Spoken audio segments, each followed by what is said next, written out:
The sportsbook is quite complicated, even for mature players sometimes.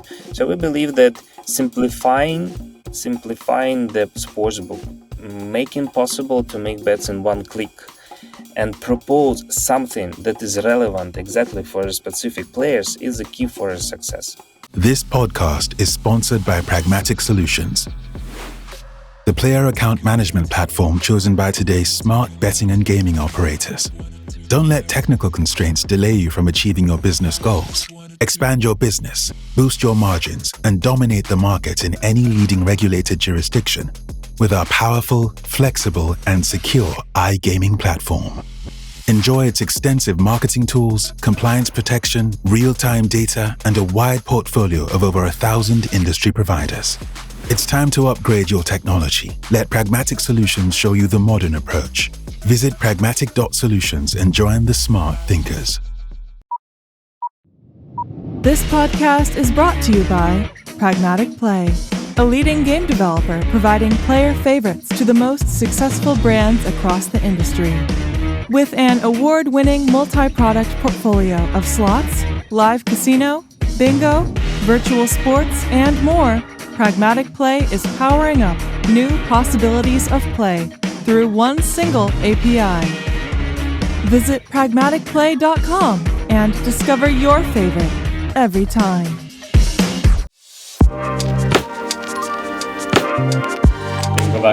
We are back here at the Next.io podcast, this time with Denys, the CPO of GR8 Tech. How are you doing today, Denys? Good. How are you? I cannot complain whatsoever. I'm reporting here from a small island into a bigger island over. I know that you're based over in Cyprus at the moment. Summer is kicking in and summer feelings and good things ahead here, so I can't complain at all. Outside is getting hotter and hotter, but in office is still comfortable temperature, right? That's for sure, my friend. We have a really interesting conversation in front of us here today, Denys, and I've been talking a lot to you and your colleagues at GR8 Tech about how you see sports betting innovation, and I think you guys have a pretty interesting approach to innovation in the sports betting side of the industry, where you essentially are putting the stake in the ground and saying that sometimes more features and more complexity is not always better, but instead it is important to focus on maybe less but better. So focus on the core and focus on the kind of core strength of what the platform is there to do in the first place. So I think that's an interesting kind of approach where it's kind of this like 80-20 rule where 20% of the work delivers 80% of the results. So like focus on the things that are important. So my first question to you on that front, Denys, is if you can just introduce the GR8 Tech and kind of why you stand out against other sport betting providers, perhaps, and just talk a little bit more about this mindset of less but better, if you will. Yeah, okay. So we are the GR8 Tech. We have the product portfolio, or even the solution of portfolio, starting from the turnkey, white label, iframe, Sportsbook, casino aggregation, and even our new recently launched product Tech. This is a platform for the affiliate management and so on. So, and we are on the market as a B2B more than 2 years, but our roots and our legacy is more than 20 years, and we started as a B2C company far away ago. So that's why the sportsbook is basically our core expertise. That means that we have a lot of different aspects of the sportsbook, starting from the trader, so we can generate some odds, content, and of course risk management and different types of features for the players and of course for the operators in some back offices. Why less sometimes is better than more? So we at the GR8 Tech believe that in our world where a lot of different platforms are presented, and they are mostly all of them satisfy the needs of the players, right? And the operators. The industry is not 2 years or 5 even years. We have a lot of different information, insights from the past. So we believe at the GR8 Tech that if we dive deeper and make something that already popular and within the players, and they are know what they want. To be honest, our approach is to make something that already great, the greatest. So basically, to create the platform for champions, and the platform is also created by the champions of the team of champions. Yeah, thank you so much for that, Dennis. So it sounds like at Great Tech you have a long history in the industry, coming from a B2C into a B2B, and bringing that experience, knowledge, perhaps from the B2B side into your B2B products. I want to ask you. So you talk about the approach done that less but better. But isn't the sports betting product and platforms generally a pretty commoditized product? I think you talk about this as well, that there isn't that much difference, perhaps visually, between different platforms and different products. Why is that? And why not try to differentiate and kind of stand out in the market? Like, why wouldn't that be a better strategy, let's say? I think to become the better sportsbook platform or turnkey in the world, you need to go in both direction, right? So I can't say that we don't invest in some innovations. Of course we do, but still to prepare and propose a better solution for the operators, for the market, we believe that making something common for the market, but the best is the approach that can bring the growth for the clients and of their GGR and so on. And as an example, we all know that the let's say open line, right, when the bettors can make bets, is crucial in terms of turnover. But we focused for a couple of months to create the opportunity for players to start betting from the very first second of the match till the end. And from the player's perspective, or even from the operators, I can say that this is something like an innovation. But it's a hard work to work with the risk management, with the trading tools, with everything around and underneath of the player's product, right? To make it stand out. And this bring the positive results for both players, because they entertain during their favorite match as long as possible, and of course for the operators, because they can make the better turnover. And to be honest, what we saw, that in the end of the match, when the emotions are high, the most radical and interesting bets are placed that both increased, of course, turnover and the margin. So this is basically an example of what doing less. By doing less, it's not doing less activities, but not spreading the features, not trying to make features for marketing only, marketing team, for some info. Yeah. Yeah, Yeah, so it's kind of like, but with the dedicated and with the focus on the metrics, I would say. yeah, exactly. So it's kind of like you get the opportunity to launch these like really shiny features that are really exciting from a marketing perspective, that is really easy to market and to get Yes. noise around, but then perhaps they won't really make a difference when it really comes to usability. Whereas you are saying instead, kind of read into the data, like what does the data lead us when we think about product improvement, essentially. Yes, totally, you're right. Yeah, brilliant.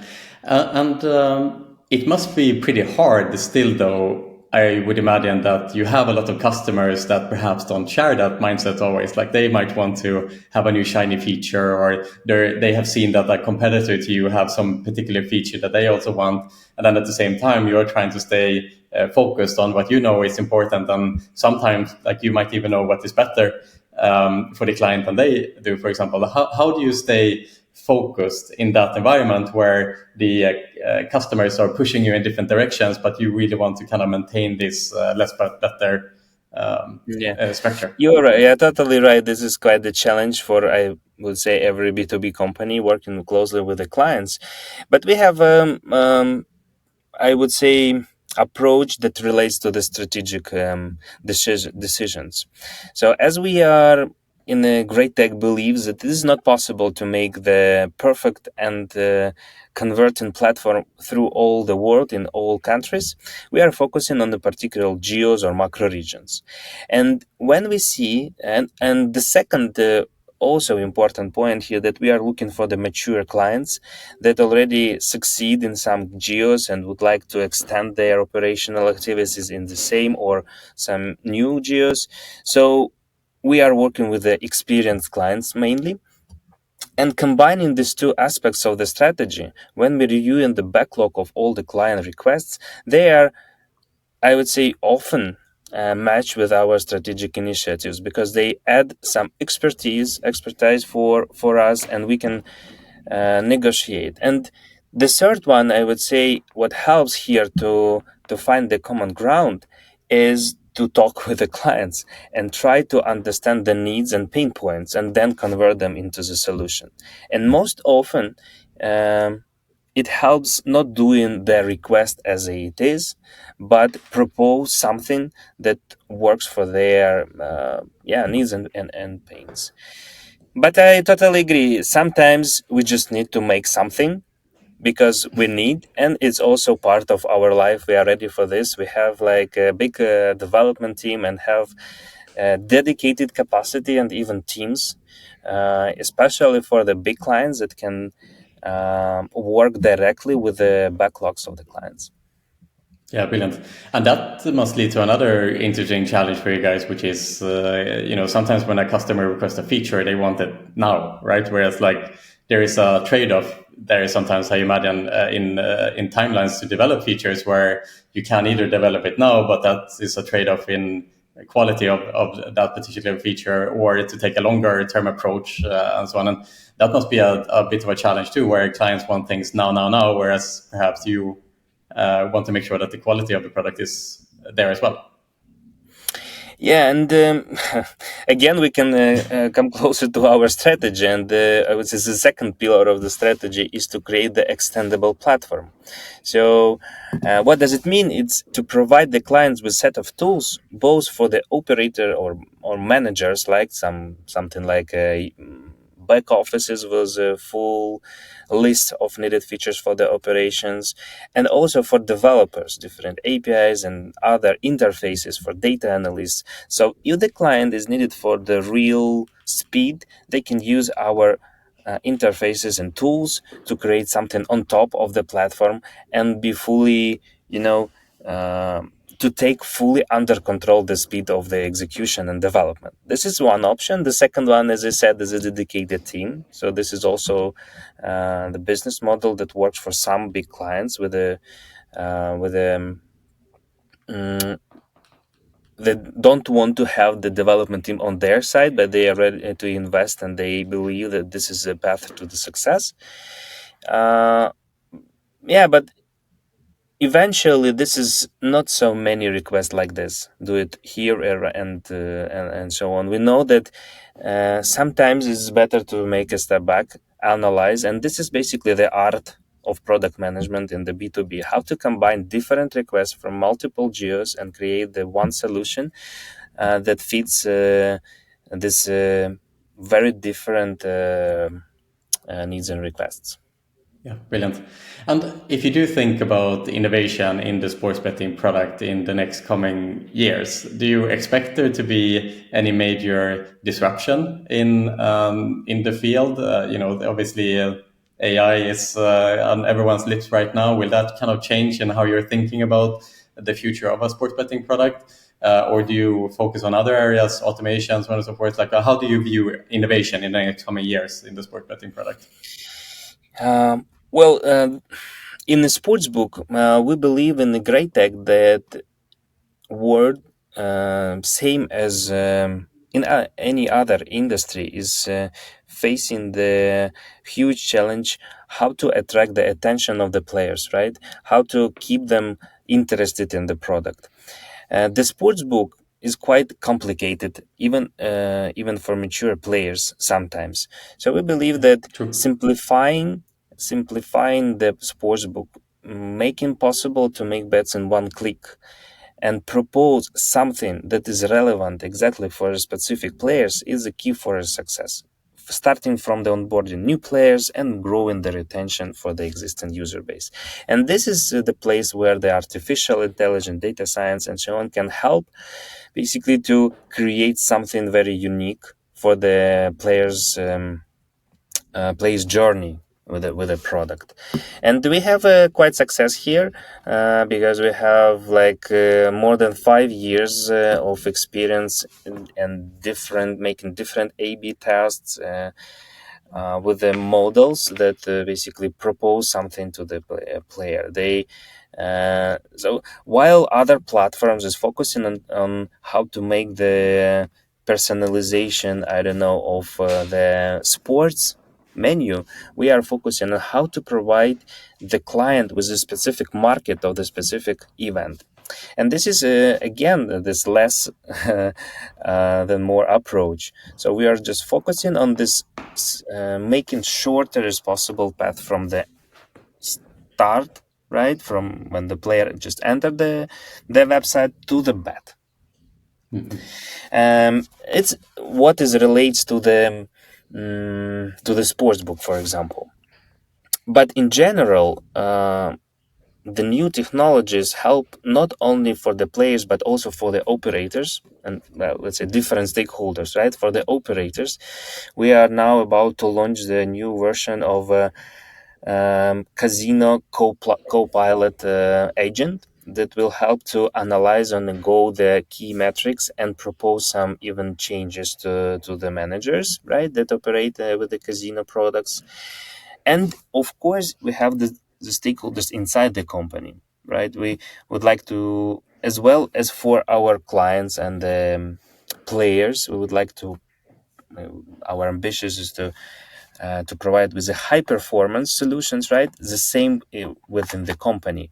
So we have different tools for the HR teams, and also one of our ambitious goal is to start writing code and for some features with the AI, and this is our goals for the next 6 months.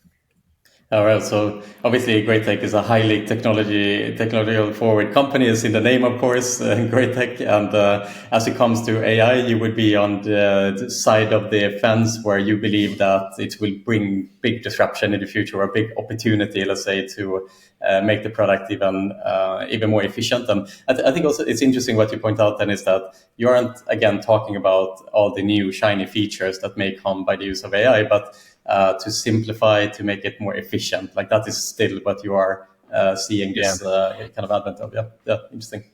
I have another question as well. So say that you are an operator and now entering the industry, and you have this really important decision in front of you to choose your platform and your sport betting platform. Obviously there are so many different options out there, right? Like there's 100 platforms today, and it's really difficult to perhaps understand which is the best option for you. What do you think, in your opinion, is like the biggest keys for an operator when they choose a platform? Like what should they be looking for to understand whether this is a good or a bad platform, let's say, to understand that decision better? Of course, if you are a newcomer for the iGaming market, the first thing that you will rely on is reputation. If the B2B provider has success cases in a particular geos, and they can provide the real numbers, not just words, this is I would say, the first indicator of a potential win-win partnership. So, of course, if you are not aware about different, aspects and challenges, right, of iGaming business, reputation is a key. And here we can provide success cases in multiple geos and with the brands that are known in the whole world.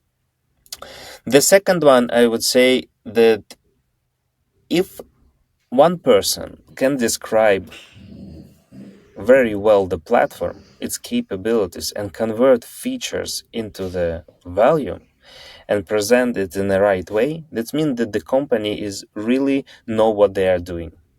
So if you heard as a newcomer something like we have the best platform in the world, we have the best conversions, and we have the best something, but you don't know the numbers or real names, this is indicated that something is going wrong. And this is basically our approach. We are not saying that we are currently at least best in the world, but we are best in some particular markets, and we can provide you with the numbers, with the real cases, how to succeed and where to focus your attention. Yeah, that's a great and honest approach, right? That I would imagine that many other platform providers would give that picture. Yeah, we are the best, and just a blanket statement. Whereas you are saying, no, if you focus on this and that market or this particular side, then we are the choice for you, essentially. And it's a good way to give trust to our client, obviously, to bring Trust that is approach. key here, because Right. I totally agree with you that the building trust through the couple of the online or offline meetings is very difficult. But this is our approach, how we are trying to achieve this, because the platforms are very complicated. There are a lot of different aspects. So if you open our CRM back office, you will see like millions of different options to create the journey and so on. This is not possible to present so that's why we have the onboarding sessions like for weeks, right, during the brand configuration and setup. So trust is the key for every B2B relationship. Yeah, brilliant. Something from a product perspective you've also talked about, Denys, is the importance of doubling down on strengths rather than focusing on weaknesses. Can you talk about what that mindset means from a product perspective, and why do you think that is an important strategy? Well, this is a well-known and common approach, I would say, in terms of achieving the success in terms of the business and the metrics and so on.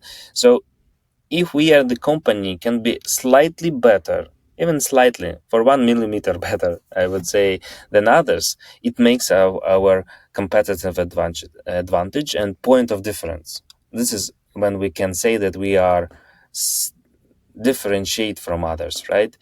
And we know our strengths, and the sportsbook, trading, the huge number already aggregated casino providers and games available for the different markets.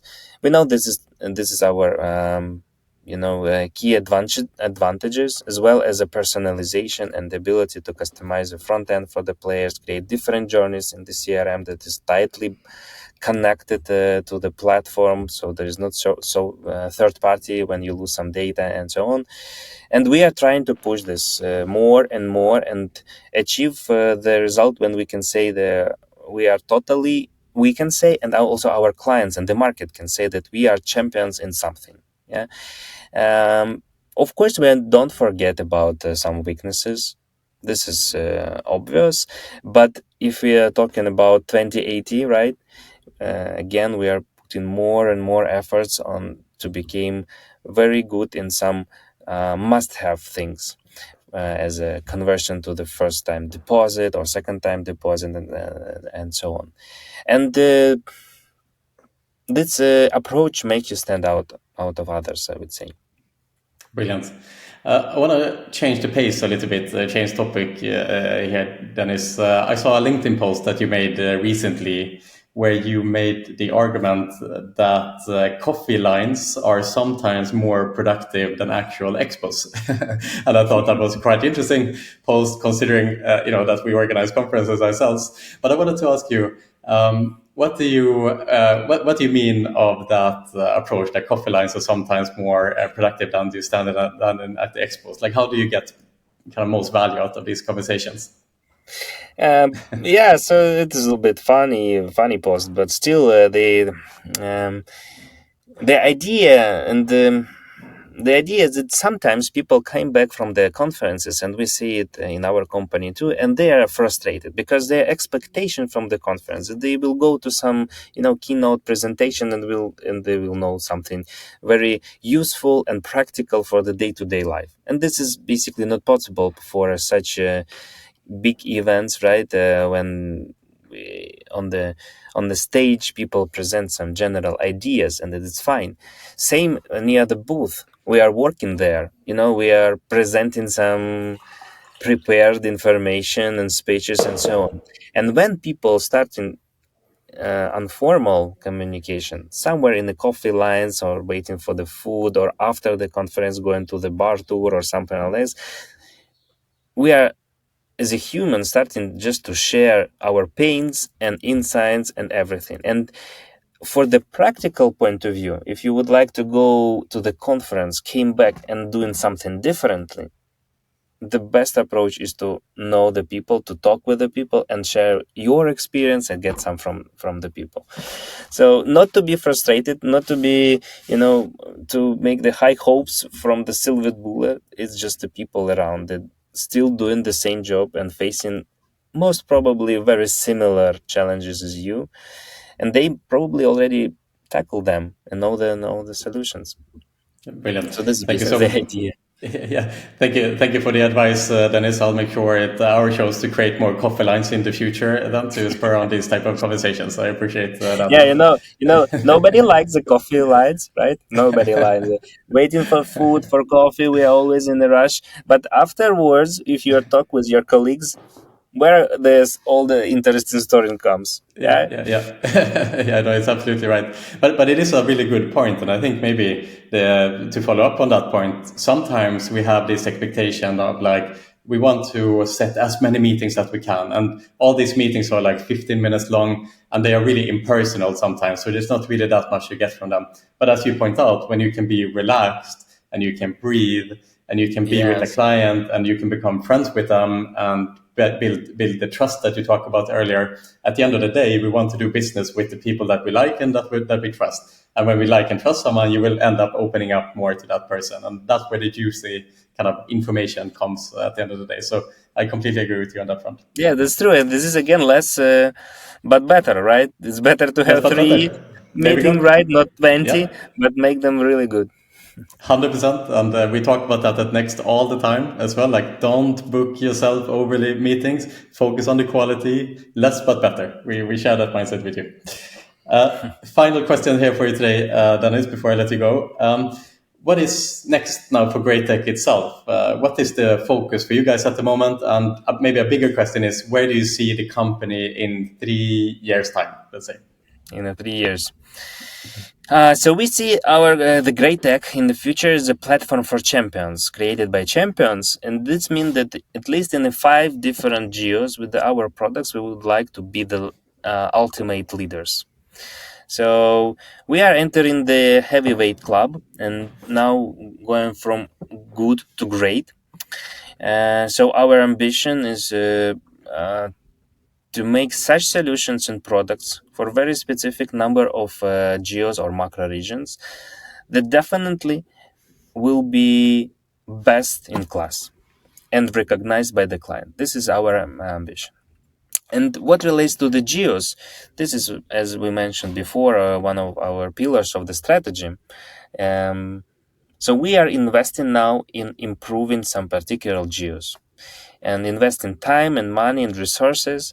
And I would say this is countries in Latin America, of course, in Asia, and Southeastern Asia, and such countries as Japan and South Korea, even some countries of MENA.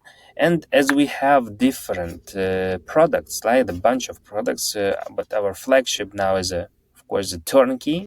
But also with the Sportsbook iframe, we believe that we create this kind of solutions for champions in at least 5 different countries. And by saying champions, we are focusing, and our aim is to make the at least 30% of the market, and have on board the number 1 operator in each geo. Brilliant. Again, to wrap it up, less but better. You aren't targeting the entire world. You are specializing in those 5 regions, and you want to become the champion, the heavyweight champion, like Yes, your to be honest, clear right, brand manager. we are focusing on 20 or 25, but we would like to be the best in at least 5. This is our All right. ambition. Okay. It's not, Okay. there's not 100% conversion. Yeah. No, fair enough.